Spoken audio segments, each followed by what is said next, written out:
皆さんこんにちは、山登りです。今日は私のお部屋からお届けします。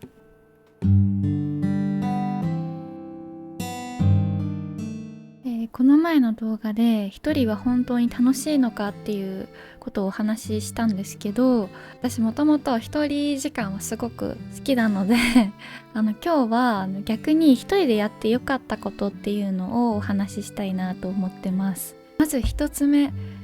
ご飯屋さんのチェーン店に行くことです。友達と会ってわざわざ食べ物のチェーン店に行くってあんまり行きづらいなと思っていて、仕方なく行くとか、なんか本当によく会う友達とかだったらいいと思うんですけど、私は結構せっかく友達と会うなら噂の美味しいお店を予約してとか言って張り切っちゃうタイプなんですけど、でもなんか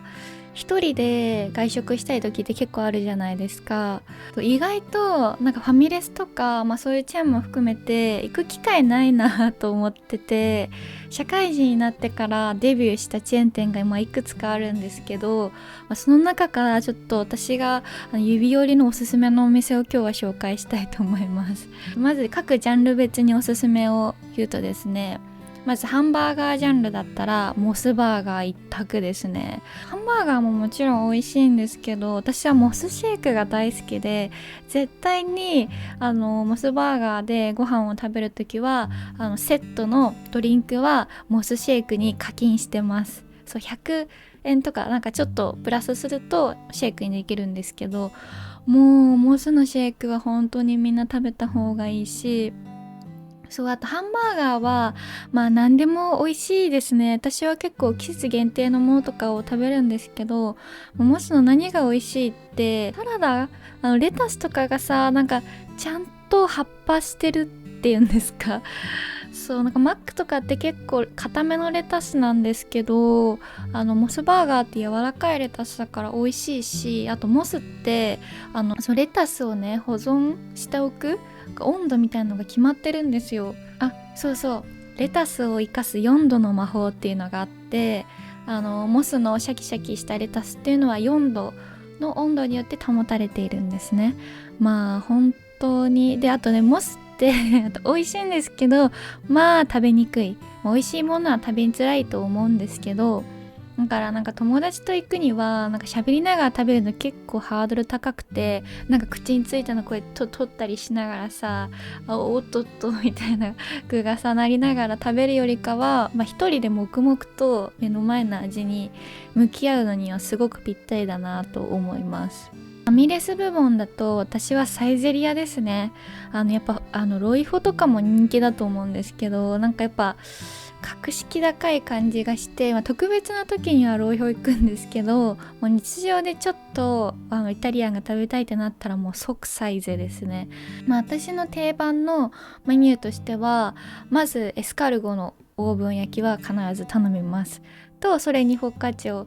パスタかドリアですね。パスタはもうペペロンチーノ一択で、ドリアはもう普通にサイゼリヤのドリアですね。そうそう、柔らか青豆のオンサラダっていうのを必ずつけてます。サイゼとかさ、意外と都内にもあって、なんか本当に疲れた日とかに本当一人で食べたいけどお金もかけたくなくて、で大きい椅子に座って食べたいっていう気持ちが私は結構強くて、都内のお店ってなんか椅子ちっちゃくないですか？あと隣の席の人とのさ間隔が狭すぎて、どうやってここに私の大きなお尻を通すと大思い出みたいな通路が多すぎちゃって、いつも心配になるんですね。ちょっと通れるかなみたいな。やっぱりサイゼリヤの広い、一人で広いテーブルと椅子を使えるっていうのはもう素晴らしいと思って、いつも都内でもわざわざサイゼリヤを検索して入ってますね。食堂系だったら日高屋ですね。もう最近本当に日高屋にハマっていて、もう今年から日高屋デビューしたんですよ。っていうのもなんか今まで日高屋ってなんかちょっと若めじゃなくてもうちょい中年くらいのサラリーマンの男性が行くお店っていう印象が強くて入っていくのは気が引けるなーって思ってたんですよ。ある時本当に腹ペコで、でももう駅前に日高屋以外やってないみたいな状況があったので、もう仕方なくそのサラリーマンの背中を縫って入っていったんですよ、日高屋に。でもうそしてそう食べたんですよね、初めて。その時混ぜそばだったかな、初めて食べたの。もうそれがこの値段でこの味っていうくらいクオリティが高くて、でその後も中華そばとかレバニラとかチャーハンとかいろんなの食べたんですけども、全部美味しい。本当にすごい。で日高屋も例に漏れず隣の人との席が近いんですけど、もうねそんなこと気にしてられないくらいの速さで食べて、でいつもね隣の大体おじさんなんですけど、お兄様かもしれない、お兄様が何を頼んでるかっていうのをちょっとチラ見するんですね。常連っぽい雰囲気出してるじゃないですかみんな。からその常連さんが頼むものは絶対美味しいんだと思って、隣の人が頼んでるやつを次来た時は頼もうって言って毎回やってますね。ただ日高屋一つ弊害があって、めちゃくちゃ美味しいし幸せな気分になれるんですけど、その時は次の日の体の重さ尋常じゃないです。多分油と塩分わかんないけど、皆さんお気をつけください。もう本当に食べることが大好きなんですね、私は。だからなるべく家で作るよりはリモートの日とかでも結構外に食べに行ったりするんですけど、人目がなんかあんまり気にならないからすっぴんで行ってサイゼリヤで5品くらい頼んでバーって食べて帰ってきたり、モスバーガー行ってモスシェイクセットにして、なんか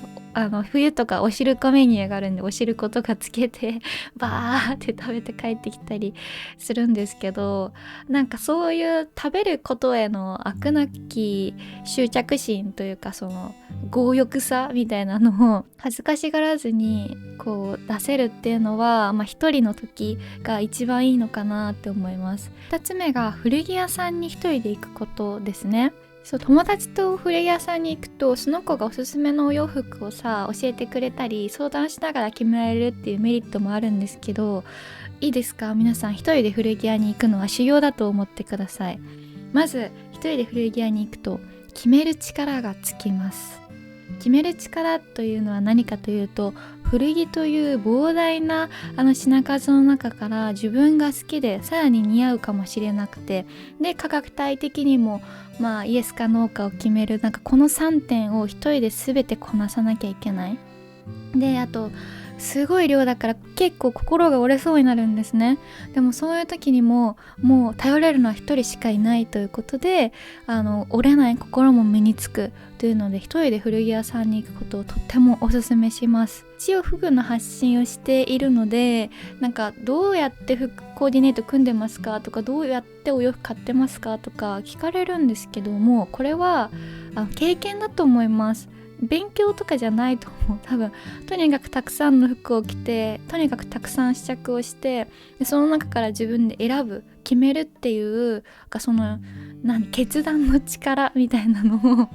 身につけていくことが洋服ファッションにおいては重要なんじゃないかなって思いますね。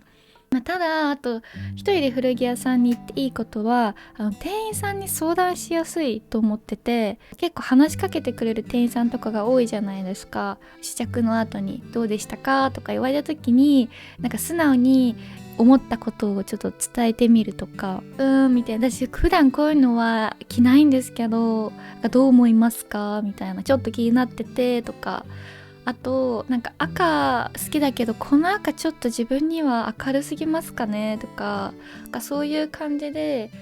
試着した後に自分が思ってるなんか気になってるポイントとかを店員さんに伝えて、で何か他にいいお洋服を提案してくれたりとか、全然違うジャンルのもの、いつも自分だったら選ばないようなものとかも教えてくれたりするので、そういうコミュニケーションが取りやすいのも一人のいいところかなって思います。ちょっとこれはあれかもしれないんですけど、私1日で10何着くらい服買ったりする時があるんですね。もう本当に 4,5 時間くらいずっと服探してたりお店回ったりしてるんですけど、結構過酷でトイレにも行けないしさ、何か飲み物とかも飲めないからさ、でもなんか集中してやってるとそういう時間になっちゃって、でもそれって友達とじゃ私できない気がするなと思ってて、友達いるとさ、なんかもう見終わったっぽいからお店出ないとなとか、友達疲れてるかもなとか結構気を使ったりするじゃないですか。でも一人だったらね、もう限界までやっていいから、もう気の済むまで好きな服をね探したらいいと思いますよ、古着屋さんで。3つ目が住み込みのバイトです。これは社会人の皆さんはちょっとなかなか難しいかもしれないので、学生さんとかちょっとお仕事休みしてる方に限るかもしれないんですけど、私が大学生の頃ってなんか固定のバイトあんまりしてなくて、日本の田舎とかを転々としながらそこで住み込みのバイトをして、夏休みとか冬休みを過ごしてたんですね。もうこれがすっごい楽しくて、一人で全部行ってたんですけど、一人で行って本当に良かったなって思います。友達と行くとさ、やっぱ友達とずっと一緒にいちゃうんだけど、一人で行ったらもうそこで友達作るしかないじゃないですか。だって住み込みのバイトだからさ、 2,3 週間とか下手したら1ヶ月くらいそこにいるので、その間ずっとぼっちって結構無理だなと思って、ちょっと寒いんでエアコンの温度上げますね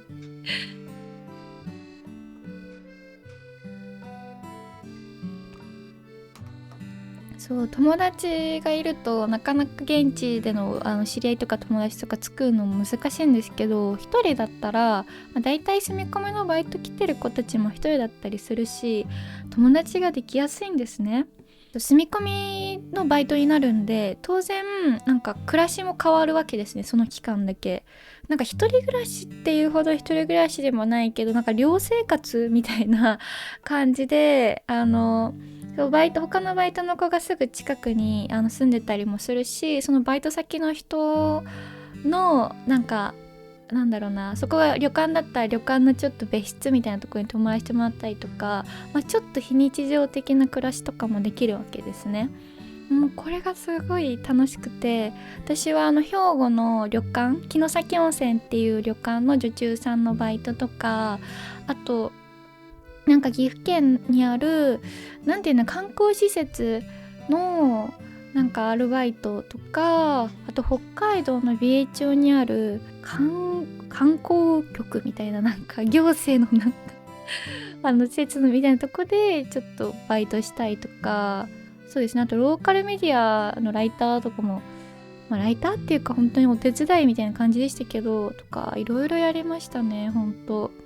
住み込みのバイトを毎回大学の夏休みとか冬休みっていう長期休みごとに転々としてて、次はどこの町に住みに行こうかなみたいな感じでやってました。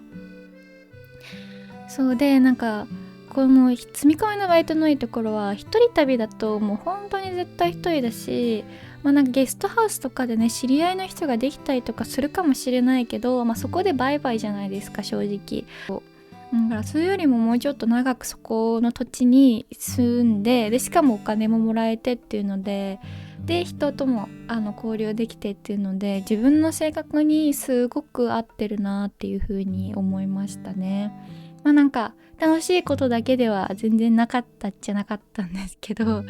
そう普通にね、旅館とかなんかゴキブリ出たりしてさ、客室になんか呼ばれてさ退治しに行ったりとかなんか本当にそう重労働すぎて、女中さんってもうそのひと夏で私すごいなんか力こぶできちゃってそう、こんなに筋トレが苦手な私が布団あげたりさ、ご飯配膳したりさ、そういうことしてたら、もういつの間にか筋トレになってたんですけど、そんな感じで住み込みのバイトに行くっていうのも、学生の方とかはおすすめです。番外編でとは言ってもやっぱりね、一人旅はね楽しいと思います。これだけ一人旅寂しいとか言ってたんですけど、時と場合と場所によるっていう感じで、私が多分一番最初にちゃんと一人旅というものに行くぞと思っていたのが2年前3年前とかに行った尾道一人旅なんですけど、その時はね、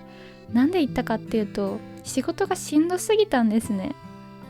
人間関係がとかじゃなくて忙しすぎちゃって、そう本当に仕事に疲れてしまって、もうなんとかしてここから逃げたいと思って、思いついたのが、海と山と穏やかな街をパッと思いついた尾道だったんですね。だからもう会社のね、確か通勤途中、通勤の帰り道とかにね、その場で飛行機予約してね、広島空港ので宿もバーって探して、逃げるように行きましたね。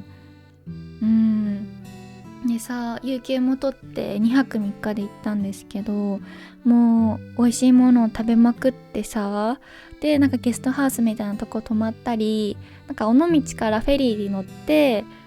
島に行って、でそこでね窓ガラスがあって、その大きな窓ガラスからね海が見れるすごい素敵なホテルをねなんとか見つけ出したので、そこでぼーっとしたりしてね、すごいああいう旅は一人旅にするとすごくいいんだろうなって思いますね。もう仕事大変だった時期はさ、仕事してない時もずっと仕事のこと考えてて、いつ電話かかってくるか分かんない、怖いみたいな、チャットが怖いみたいな感じなくらい本当に忙しくて、だからその自分のことについて考える時間みたいなのがなくて、 SNS の投稿はなんかやってたような気もするけども記憶がないですね、あんまり。だからそんな中でさ、フェリーに乗って波の音を聞きながらさ運ばれていったりさ、なんかその海が見えるお部屋で早起きして朝ごはん食べて、もう一回お部屋に戻ってチェックアウトまで二度寝するとかさ、そうなんか自転車に乗って島の端っこバーでサイクリングするとか、そういう体験がすごくあの時自分を救ってくれたなって思うので、なんかちょっと仕事に疲れちゃった時とかは本当に一人旅いいんだろうなって思いますね。なので前回本当に一人は楽しいのかっていう動画は私はしたんですけども、さっき私が言ったような場合に至っては一人で行くのも楽しいんじゃないっていうようなお話でした。他にもなんかみんなが一人でやってよかったなっていうことがあったら教えてください。私は今次に一人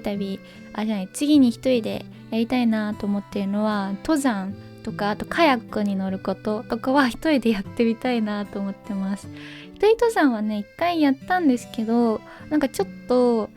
ビビりすぎてあんまり登山ちゃんとできなかったので、もうちょっと登山の実力をつけて一人で自然の中にこう踏み込んでいくっていう体験を